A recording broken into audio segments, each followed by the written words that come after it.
Hey there, it's Will Vaughan from Your Career Mastery, and today we are talking about the STAR method. And the STAR method is an acronym that stands for Situation, Task, Action, and Result. And it's a framework for answering behavioral-based questions in job interviews. So let's talk about what it is and how it can benefit you when you're going into a job interview. So one of the key things to remember when you're going into a job interview is that how you communicate your answers is just as important as what your answer is to the different questions that they're going to ask you. And behavioral-based questions don't just reveal your past experience and how you've handled situations, but it reveals a lot about your character and how you communicate and how you think through situations to give the interviewer a bit more insight about your experience as a professional and how you might handle situations should you be the winning candidate stepping into this new role and working in this new company. And in a job interview, the behavioral-based questions are often the meatiest questions. Tell me about a time you encountered conflict and how you resolved it. Tell me about a time you faced a challenging situation and how you resolved it. These can be big, meaty questions, and having a framework for structuring your answer can be just as impactful as the actual content that you deliver in your answer. So like I mentioned before, the STAR method gives you a kind of framework for how to lay out your answer for many behavioral-based questions. So again, the STAR method is an acronym that stands for Situation, Task, Action, and Result, and essentially gives you a 4-step framework for how you can deliver your response to a behavioral-based question. And essentially, when you boil it down, the STAR method is quite simply just a logical framework for how you should always structure your answer to a question. It essentially provides a sort of a beginning, middle, and end, very basic structure to how you might answer a question and boil down the complexity of a large situation into a simple answer that can be communicated effectively and clearly to the person that's asking you the question. So it is quite simply situation, what was the situation, what happened, what was the problem that you faced. Task, what needed to be done.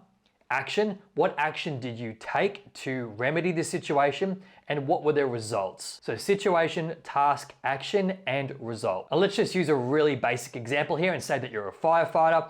Tell me about a problem that you faced. Well, the situation, S, was that the building was on fire.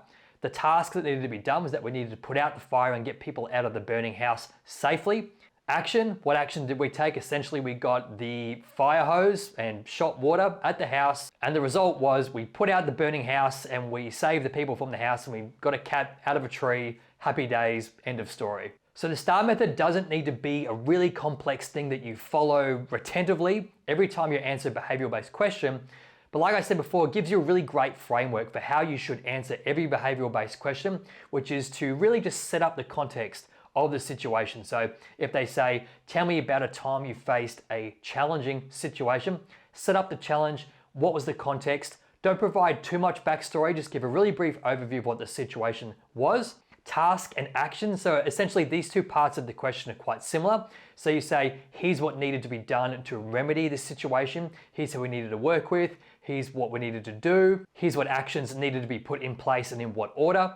And essentially, here's what the result was, here's what the outcome was. And it's always important to remember that when you are answering behavioral-based questions, you obviously want to do the preparation before the interview to make sure you've got examples that you can draw upon from your professional experience. They're going to paint you in a really favorable light, and which is going to demonstrate to the person interviewing you your great breadth of experience, your capability in terms of the situations and the complex situations, challenges, and problems that you may have faced and overcome, but also how you're able to work with people to deliver a result for a company or fix a problem and drive a really favorable outcome for your team, for your department, or for the wider business as a whole. So I'm Will Vaughan from Your Career Mastery. Hope you found this video helpful. And always remember, when you're answering behavioral-based questions, you want to have structure, you want to set it up, you want to talk about what you did to remedy the situation, and then what was the result and the great achievement.